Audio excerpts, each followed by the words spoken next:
Chefao Radio presenta A la Redonda, temas desde todos los ángulos. A la Redonda, con el equipo de la revista Chefao.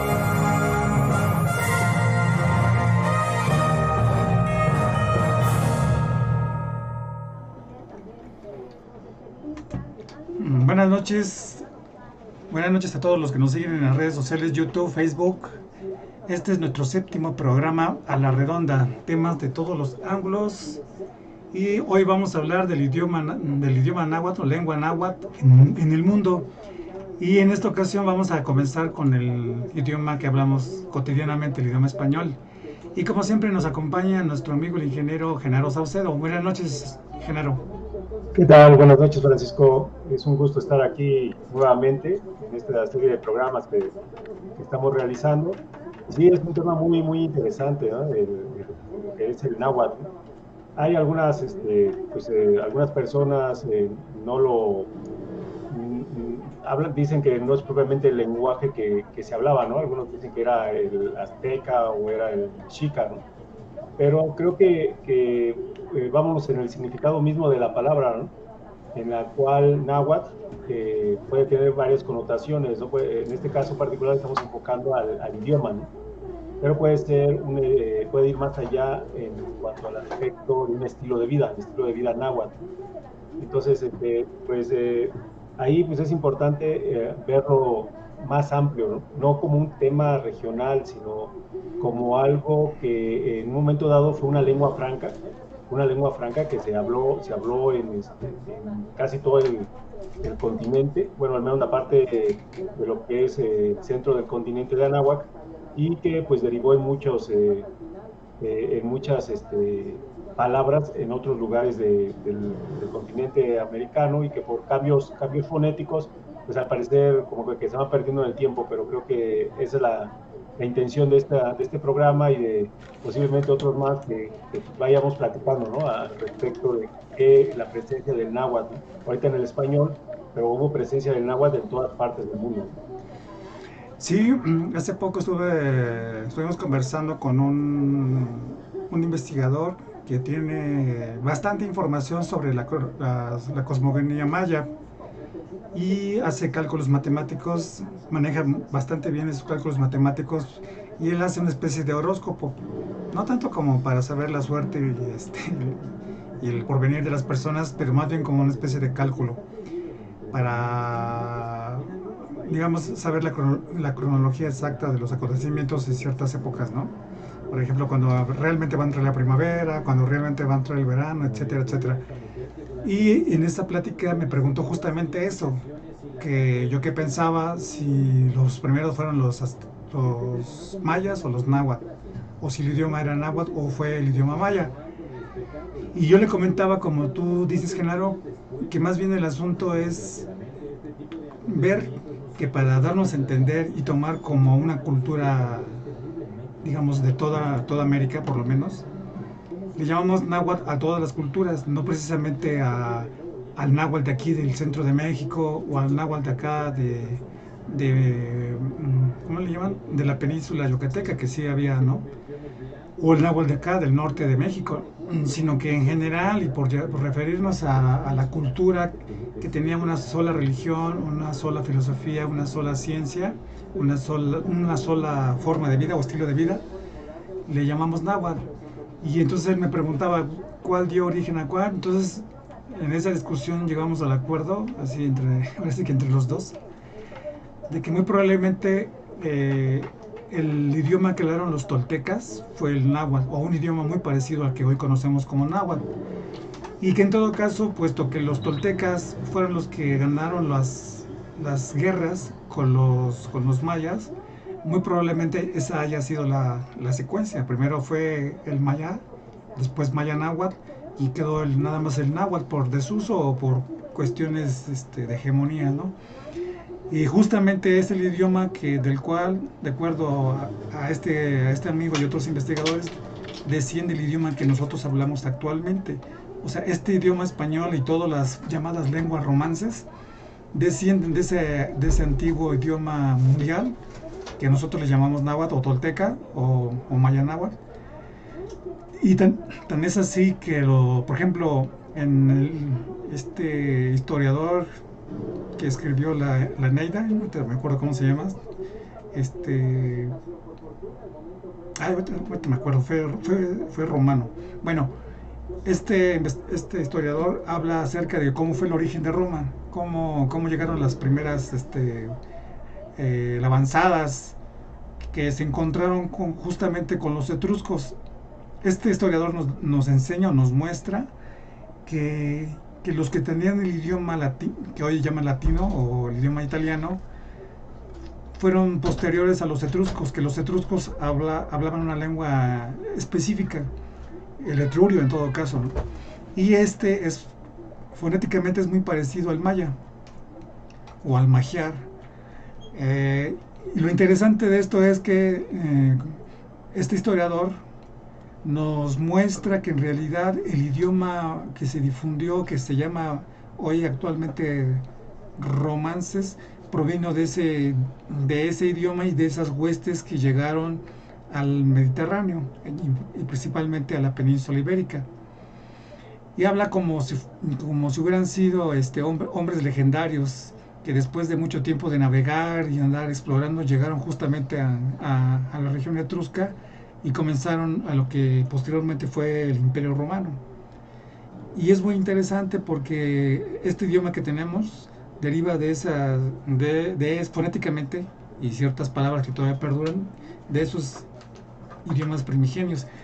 De hecho, por ejemplo, en Europa se hablaban muchos idiomas parecidos a el occitano, el ladino, en fin, muchos idiomas, el magiar, pero hace 200 años, por algún acuerdo político, se empezaron a caer en desusos, otros de plano se prohibieron. Por ejemplo, en Francia no se hablaba francés únicamente, sino se hablaba ese idioma y otros más, principalmente el occitano y el provenzal.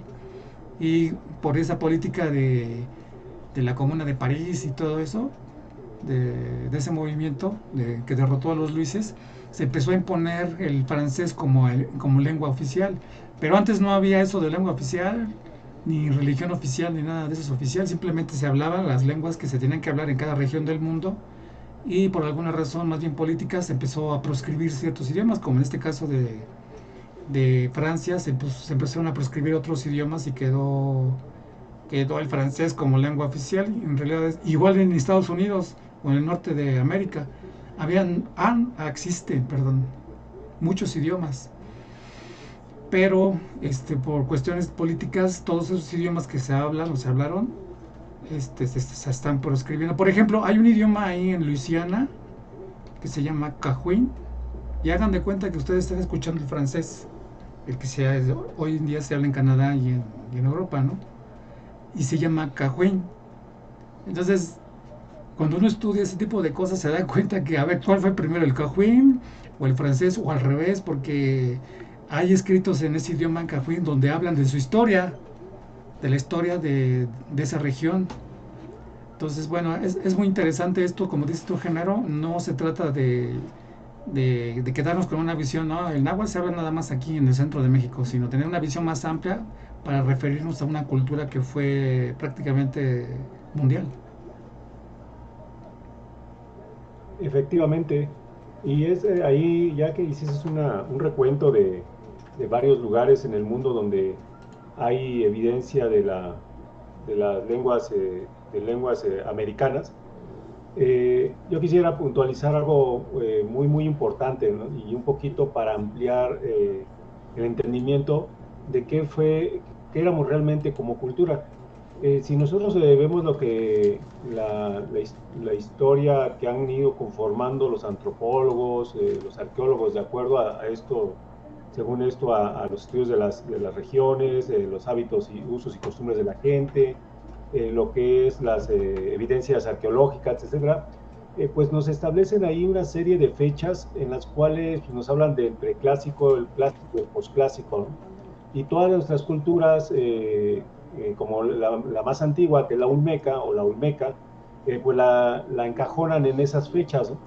Sin embargo, hay investigadores que pues, normalmente no son mexicanos, lamentablemente, pero creo que la revista Jefao hemos hecho una labor interesante en el sentido de no solamente buscar en las fuentes o en los estudios que hacen nuestros investigadores nacionales, sino que hemos ido más allá, vamos a investigadores en Estados Unidos, en Europa, en África, en Asia, para obtener un contexto más amplio de lo que es nuestra historia, ¿no? Aquí lo que quiero decir con esto es de que tendríamos que tener otro enfoque de nuestra cultura para que lo que vamos a explicar en este programa y en otros es que hubo un proceso de dinastías.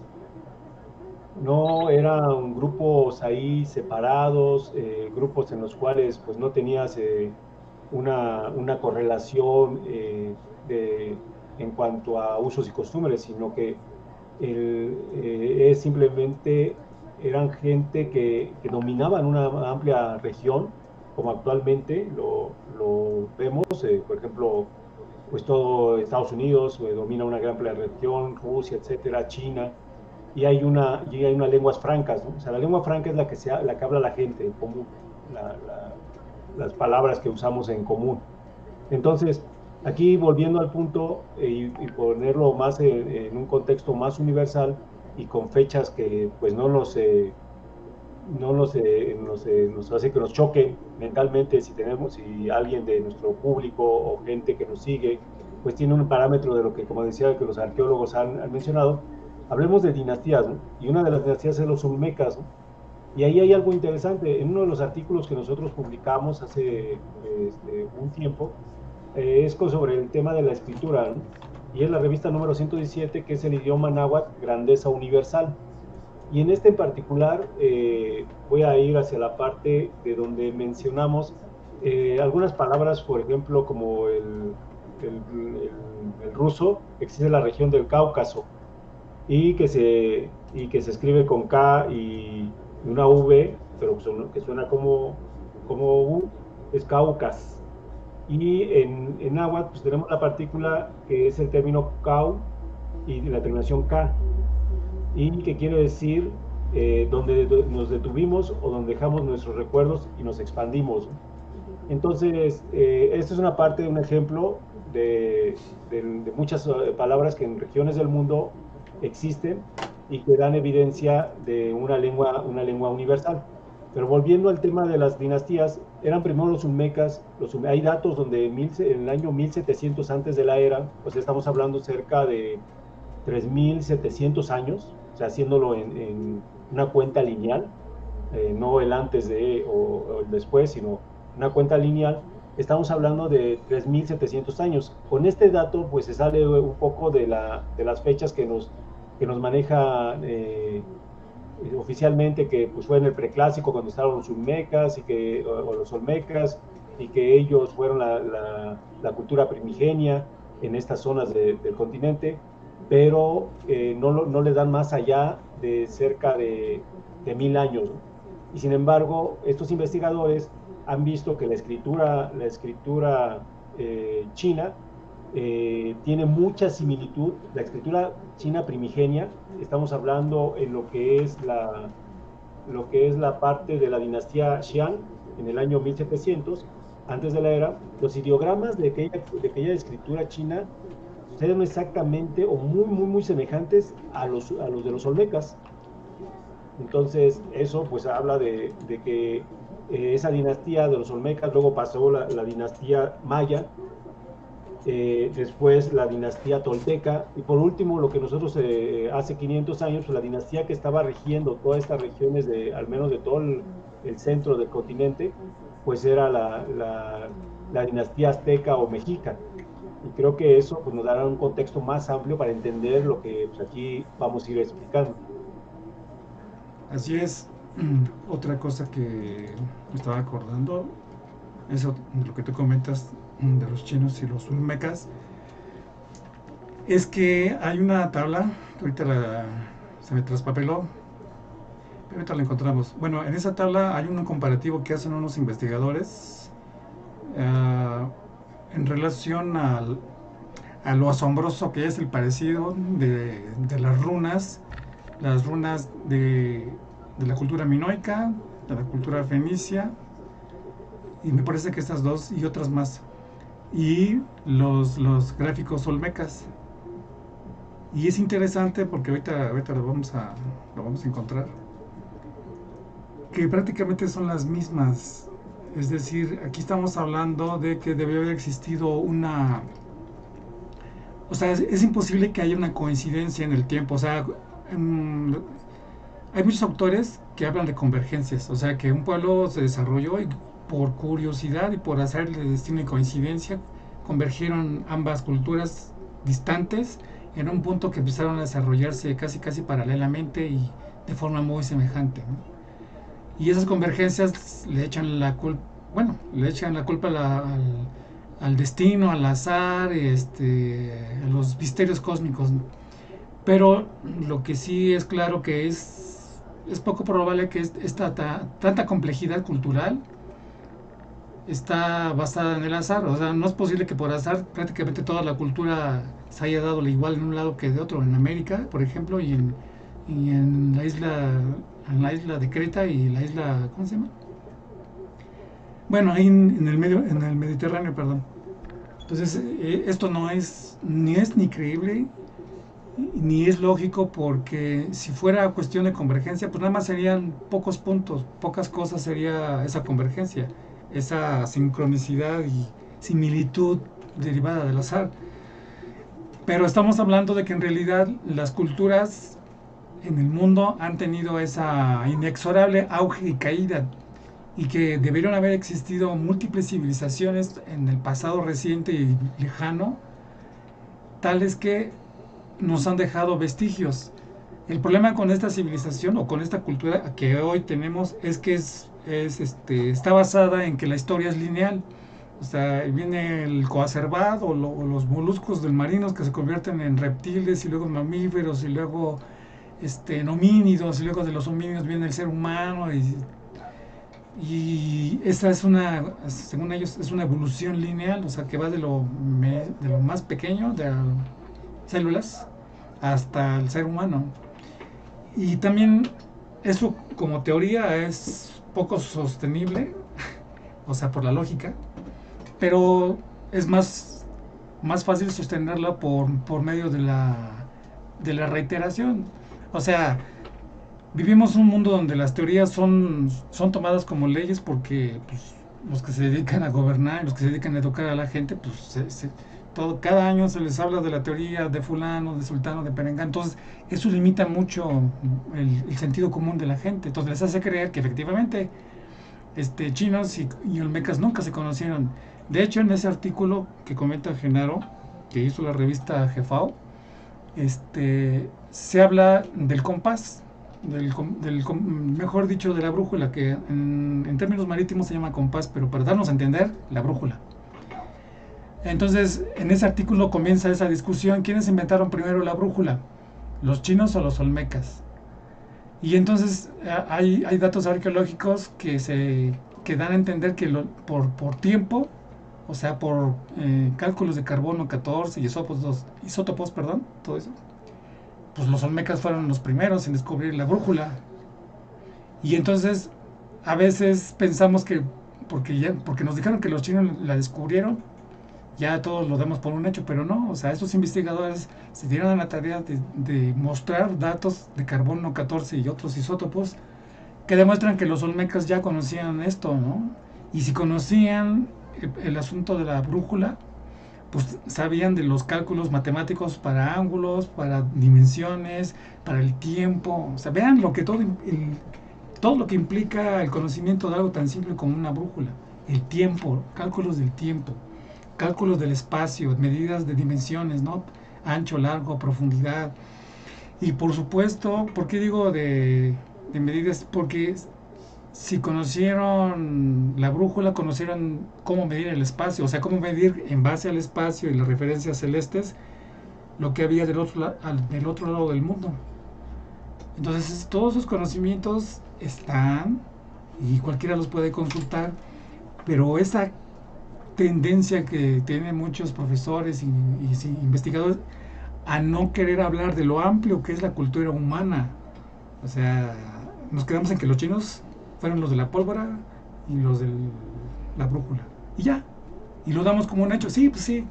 Y por más que existen datos de mucha gente que se dedica a investigar, no, qué bonito, qué padre, qué interesante. Pero los chinos descubrieron la brújula. Y de ahí no pasamos. Entonces, estos datos que están en este número de esta revista están muy interesantes porque ahí viene esa tabla comparativa. Ojalá creo que tengo un chancecito de descubrirla, de sacarla de...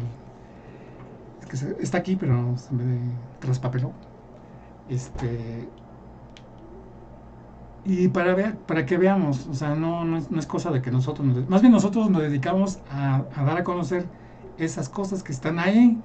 Nosotros no podemos inventar nada, están ahí, nada más hay que mostrárselas. Entonces, otra cosa que también recuerdo de las similitudes es que hay regiones del mundo que tienen una connotación en nuestros idiomas, pero quizás eso lo podamos ver más adelante, ya sea más adelante o en algún otro programa de género. Así es, Francisco.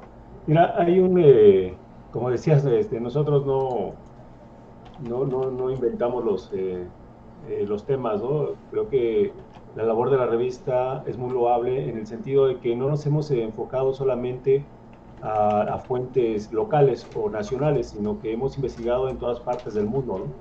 Hemos interactuado con investigadores de otros lugares del mundo donde pues tienen otra visión de la historia, y creo que en una forma, ahondando un poquito más en ese sentido, pues a veces nosotros como gente de estas regiones somos los que menos conocemos nuestra historia, ¿no? Y en otras regiones del mundo la conocen más ampliamente, relaciones con ellos mismos, etcétera. Pero bueno, es parte de la labor que llevamos durante tantos estos años, más de 25 años, en que nos hemos enfocado a rescatar esa historia, ¿no? Quiero algo con respecto a lo que decías, el idioma español, ¿no? O sea, nuestro idioma llamado español, en el cual pues decimos, pues es una lengua romance que fue heredada tras la llegada de los invasores europeos, y pues lo fuimos hablando, ¿no? Realmente, y que pues actualmente se hablan los dialectos en diferentes regiones de nuestro país, en diferentes regiones del continente, etcétera, y que pues nosotros ya el idioma náhuatl que hablamos, pues no, pues nada más hay palabras, ¿no? Pues sí, eso es como que otra vez el mismo sentido. Vamos a empezar primero por lo que es la palabra náhuatl o náhuatl, que su significado en nuestro idioma pues es que es una forma sonora, audible, que suena bien. Y de hecho hay las personas que hablan en una forma más como que una parte de la lengua que llamamos más pura, dicen que es el náhuatl, pero es una parte. Yo creo que ahí sí voy a hacer como una anotación importante.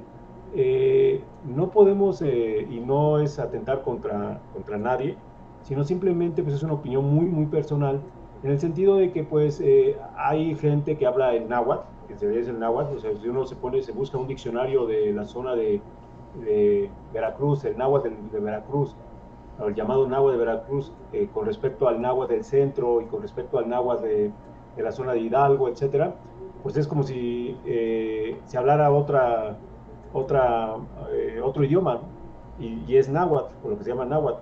A lo que voy es de que un idioma, cuando pues empieza a perder la parte de la enseñanza pública, que fue lo que pasó cuando empieza la colonia en el continente, pues al mexicano pues, a todo el americano se le prohibió ir a la escuela.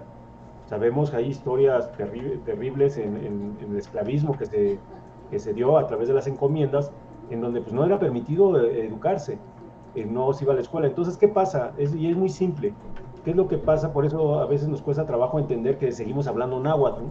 Y de hecho en una de las revistas hablamos que actualmente hablamos náhuatl vulgar. ¿Qué es lo que pasa? Pues que ya nosotros como individuos, pues ya no, al tener la capacidad de ir a la escuela, pues simplemente pues empezamos a hablar regionalismos, no hay una homogeneidad en el idioma. Lo vemos actualmente. Si nosotros vamos a la zona Alcaló, que se habla aquí en el caso particular en la Ciudad de México, pues a veces ese español o el llamado español y no lo entendemos porque es el caló, o vamos a otra región del norte del país y hablan con regionalismos y pues sí nos comunicamos, pero hay un elemento común que sí que si nos ponemos serios y empezamos a hablar el español que nos enseñaron en la escuela, por decirlo así, pues perfectamente nos vamos a entender, pero si nos empiezan a hablar con regionalismos o nosotros viene alguien de afuera y le empezamos a hablar con regionalismos o el caló que conocemos, pues simplemente no nos va a entender, tenemos que hacerles una traducción. Y tenés así que, fíjense, ¿qué tanto es ese aspecto de que seguimos hablando el náhuatl? No sé, yo lo veía sobre todo en las películas, sabemos que cuando uno quiere escuchar una película que está en su idioma natal, que puede ser inglés, y quiere escucharlo en español, hay opciones que dicen, ¿quieres español de Latinoamérica o quieres español de España? Entonces, y luego también hay películas mexicanas que se transmiten en España y se doblan al español de España. No lo entienden. Y cómo eso, en ese sentido, dices, bueno, ¿por qué razón? ¿Por qué razón? Si es la lengua madre, entre comillas, de lo que nosotros hablamos, y sin embargo no es así. Y además, el llamado español que nosotros hablamos, le llaman que es, sobre todo en la parte de aquí del centro de México, algunos muy similares a lo que es Chile, que no hay tanto ese tono, por decirlo, ese tonito, algunos dicen, es como un sonido muy neutro. Y recuerdo que algunos decían que la mejor lengua para hablar es el español, o el llamado español, pero el español que hablamos aquí, no el español de otra región. Bueno, a lo que voy con todo esto es en el sentido de que hay las palabras tradicionales que sabemos del náhuatl, pues, que es aguacate, apapacho, jitomate, tomate, zapote, chico zapote, pastote, huitlacoche, cempasúchil, chilpayate, hule, etc. Aquí hay algo interesante. La BBC de Londres, en su portal de noticias, tienen un pequeño video donde, y al pie del video menciona que el español, el llamado español que hablamos, tiene más de 4,000 palabras que son de origen náhuatl. O sea, que fonéticamente pues, son como muy identificables. Pero ¿cuántas más palabras hay que no son tan identificables? Que han cambiado el aspecto fonético de estas palabras por los usos y costumbres tanto de regiones como de cambios naturales que se dan en los idiomas, y que su origen, su raíz, si lo buscamos, es de origen náhuatl. Y algo tan sencillo, tenemos la palabra de lo que es el número 1 en náhuatl, es C, y es 1, y C en los Césares era el primero, el que gobernaba, el primer gobernante. Seti en los egipcios también, Seti lleva la partícula C. La partícula C también lleva la partícula, si lo escribimos con S, es semilla, que es el origen. Entonces, la palabra náhuatl, en lo que algunos dicen que son raíces grecolatinas, pues en su origen es náhuatl. Recordemos que uno se dice C en náhuatl. Entonces, podemos hacer puntualizar a ese respecto. Y recuerdo alguna vez un video que eran unas personas de España, en las cuales ellos pues decían, oye, realmente cuando llegan los romanos y conquistan a lo que es la Hispania, que le llamaban Hispania, a España, y dicen, bueno, llegan los romanos y nosotros, ¿cuáles eran nuestras lenguas francas? Porque el romano no impuso el latín.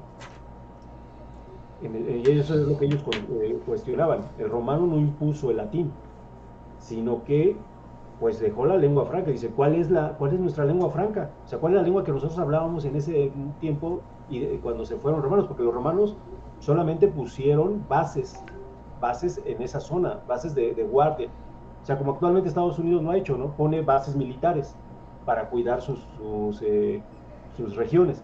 Entonces, lo mismo hacía el romano. Entonces, ¿qué es lo que y ellos decían? Nosotros llegamos, el vasco, y ellos mismos llegaron a la conclusión, el vasco está más emparentado con el hopi de Norteamérica. Entonces, y es parte de lo que tú mencionabas, ¿no? Creo que ahí pues tenemos que ampliar mucho ese aspecto, y es a lo que voy, que nuestra lengua en náhuatl se sigue hablando, y tan es así que tras la caída del Imperio Azteca y la época de la colonia, el náhuatl, muchos documentos, y están en los archivos, muchos documentos están escritos en náhuatl. Las actas, todo títulos de propiedad están en náhuatl. Después de 100 años se siguió hablando el náhuatl como una lengua franca. Entonces, pues no es tan fácil erradicar, como se preguntan los mismos españoles, pues lengua franca, pues ¿cómo va a ser? Pasó lo mismo en Brasil. En Brasil se hablaba la lengua franca del guaraní, y hasta el año, y como política, como nos decía, después de la independencia de Brasil, obligan a hablar el portugués, en teoría el portugués, porque tendrá algo similar como lo nosotros, con el llamado español. Pero todo ese tiempo, estamos hablando de 1800, que es más o menos las épocas en el siglo XIX, a principios del siglo XIX, donde se dan las independencias de toda América Latina. Y se hablaba la lengua franca y era el guaraní, y después ya cambió. Entonces, es parte de lo que decías con respecto a Francia, y eso pasó en todo el mundo. Así es. Natchez se llama la comunidad que habló el cajuín, el francés o francés. Tú que comentabas al respecto de cómo fue ¿cómo le llamaríamos? La transformación de la cultura mexicana a partir de 1521. Aquí tenemos un dato interesante y vamos por partes. Si nosotros usamos el náhuatl como llave para explicar ciertas palabras, estas palabras cobran un sentido más profundo. Les voy a poner un ejemplo. Todos sabemos lo que significa catequesis, y creo que sí lo sabemos porque pues, nos llevan a la doctrina, luego a la primera comunión, al bautismo, primero al bautismo, primera comunión, etcétera, etcétera, etcétera. Bueno, en cualquier diccionario, palabras más, palabras menos, si vemos lo que significa la palabra catequesis, significa imbuir y adoctrinar en el cristianismo, así de simple, ¿no? Es una forma de adoctrinamiento. Ahora, bueno, ¿qué es catecismo? Catecismo es el texto en el que se presentan los contenidos esenciales y fundamentales de la doctrina cristiana. Pues está bien. O sea, esto es lo normal. Pero cuando se utiliza el náhuatl para ir un poco más profundo, vemos que catecismo proviene de la palabra coatequixtia. Coatequixtia. Está compuesta de qua, que significa imbuirse, adoctrinarse, y atextia, que significa mutilar, capar, quitarle la esencia a algunos. Entonces, fíjense, imbuir y adoctrinar. Y por otra parte, quitarle la esencia. Imbuir, adoctrinar, quitar la esencia. Entonces, catequesis significaría la forma en que se adoctrina a las personas para quitarle su esencia.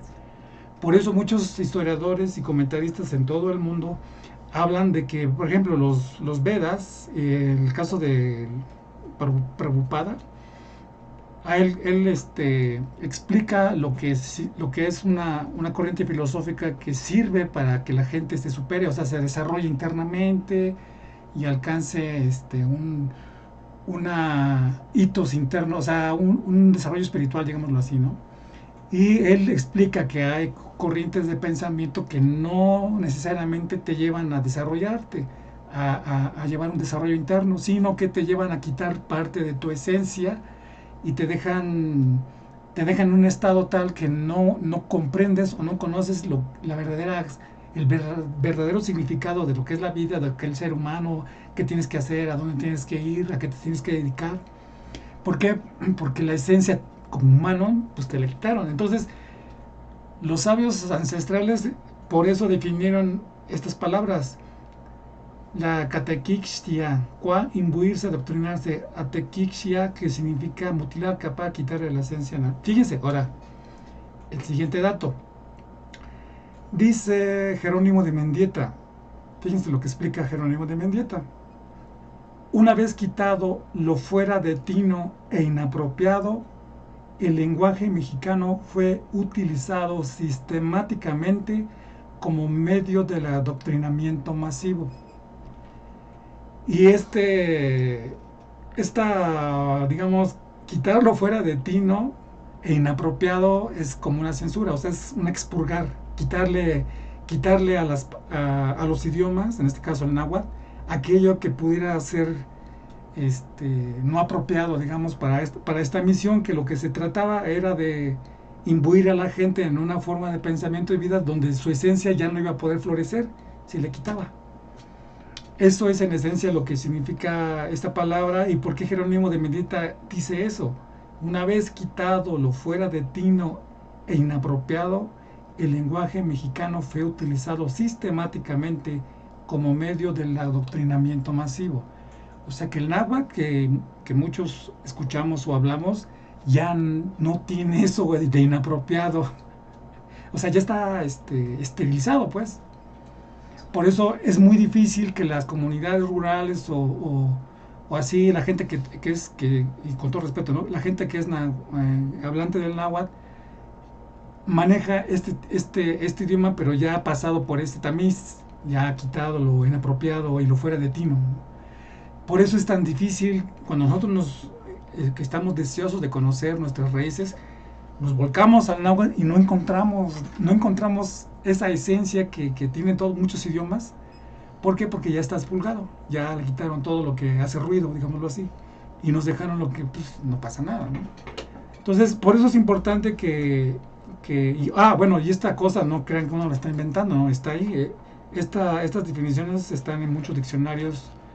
En este caso, está extraído del diccionario de vocabulario de Molina. Fíjense lo chistoso de este personaje Molina, que retoma René Simeón en el siglo XIX. René Simeón fue una especie como de así como un laico sacerdote que estudió este libro, el de Molina. Y Molina es curioso, pero hizo este vocabulario de miles de palabras a los 15 años. Entonces, como que es ilógico. ¿Cómo un niño va a hacer un diccionario tan extenso y con tantos modismos y significados? Como que no. Es cuando uno comienza a pensar, entonces no solamente le quitaron lo fuera de tino inapropiado a la lengua, sino que además los verdaderos autores de muchos textos o libros o dibujos o lo que haya sido también ya quedaron en el olvido, porque los que se muestran como los autores, no es que sea dudoso que un niño de 15 años tenga mucho léxico. Lo que es increíble es el nivel de profundidad que llega a este niño. O sea, estamos hablando que es un niño geniecillo. Y si leemos la biografía de Molina, pues vemos que era una persona normal, que lo meten a estudiar al seminario, etcétera, etcétera, y que a los 15 años ya hizo este vocabulario. Bueno, ahí están estas palabras, hay que saberlas juntar y entender, y sí tienen sentido. O sea, no crean que uno está inventando, no, ahí está, nada más hay que saber leerlas, o hay que tener la maña, digámoslo así, para entenderla. Y así hay muchas palabras, muchas palabras que actualmente pues ya no. Voy a compartir pantalla para enseñarles los símbolos que les platicaba hace rato. A ver, espérame. Bueno, no son todos, son algunos. Pero, a ver, vamos a ver. Ventana. Esta es. Compartir. No sé si ya se compartió. No. No. No me digas que no. Bueno, parece que el compartimentador de pantalla no funciona. Ah, qué interesante. Bueno, no se puede compartir. Ya próximamente vamos a parar. Saludos a la señora Marta que nos pregunta el número de la revista que viene. Con mucho gusto se lo vamos a enviar por mensaje o por correo. El número de la revista donde se habla acerca de los olmecas y los chinos. También saludos para Isabel Ramírez.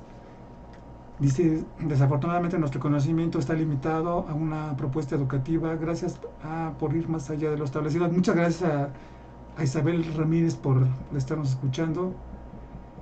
Pues sí, y señora Marta, sí vamos a pasarle el número. Dice, entonces el conocimiento de las civilizaciones viene de los lemurianos y de la... Pues sí, prácticamente así. Es lo que hemos estado diciendo. La Atlántida o los Atlantes, fue una civilización mundial que existió en una época lejana y de la cual habla Platón y muchos otros. Riley Rackman dice, por favor, todos sus videos en vivo súbanlos a su página para poder ser reproducidos y estudiados cuantas veces sea necesario, pues el contenido que ustedes elaboran es en verdad muy valioso. Muchas gracias, Riley Rackman. Pues sí, pues procuramos de que esté disponible, pero hay que sea más visible. Y bueno, pues no se pudo compartir porque pues no se pudo compartir. Dice que por el ancho de banda, pero bueno, ya vamos a solucionar esos problemas. Entonces, un saludo a todas las personas que nos ven en YouTube, Facebook. Acuérdense que activen la campana de que empezamos nuestros vivos, tanto en Facebook como en YouTube. Suscríbanse a los canales para que estén al pendiente de todos, porque tenemos planes de más programas. Entonces, por favor, activen la campanita. Y todos los comentarios son bienvenidos. Si quieren revistas, pueden en el chat pueden comentar qué tema les interesa y nosotros les proporcionamos los números o los temas que a ustedes les pueden interesar. Además, si están en nuestra base de datos, pues les llegará por correo, y si no, pues déjenos una forma de comunicarnos con ustedes, ya sea por WhatsApp, por correo o por algún otro medio, y con mucho gusto nos ponemos en contacto. Genaro, ya casi terminamos. ¿Tienes algo más que comentar? Pues básicamente creo que pues es bastante amplio el tema, da para muchísimo, y pues pues sabemos que no somos hablantes del náhuatl, del que se habla actualmente, en lo que se ha clasificado como náhuatl, pero pues creo que la labor ha sido en revalorizar esa lengua, o la lengua que como muchas otras que le llaman dialectos, pero que tienen su vigencia, ¿no? Tienen su vigencia, y que creo que esa parte, pues ahí invitamos a todos los que nos escuchan, a todos los que nos siguen, pues que puedan pues verlo desde esta óptica, ¿no? Creo que eso da un mayor valor a nuestra cultura. No es la ventaja que tenemos, que no es una lengua muerta, sino sigue siendo muy, muy vigente, y creo que pues ahí sí nosotros como herederos, y como lo he repetido en otros programas, pues estamos obligados a este rescate cultural, ¿no? Por ahí la pregunta que hacían, ya para terminar, pues la pregunta que hacían era de en qué número hablamos sobre el tema de los olmecas y los chinos.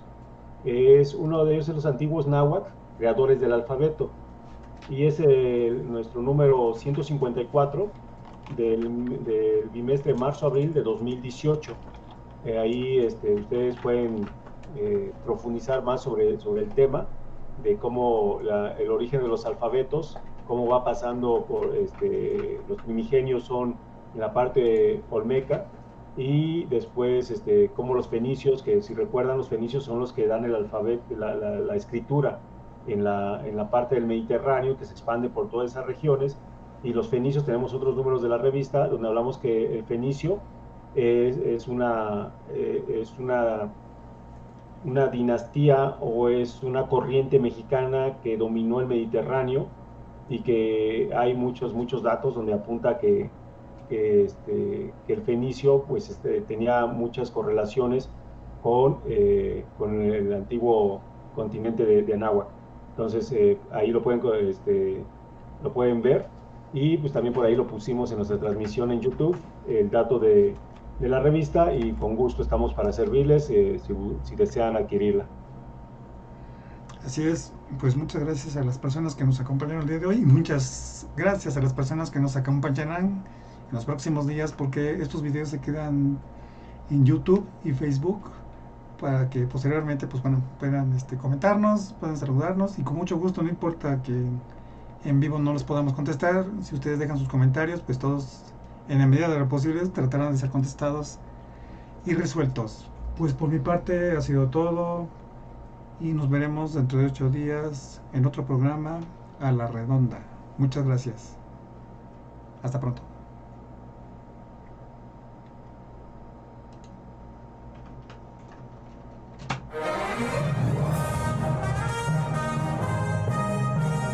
Jefao Radio presenta A la Redonda, temas desde todos los ángulos. A la Redonda, con el equipo de la revista Jefao.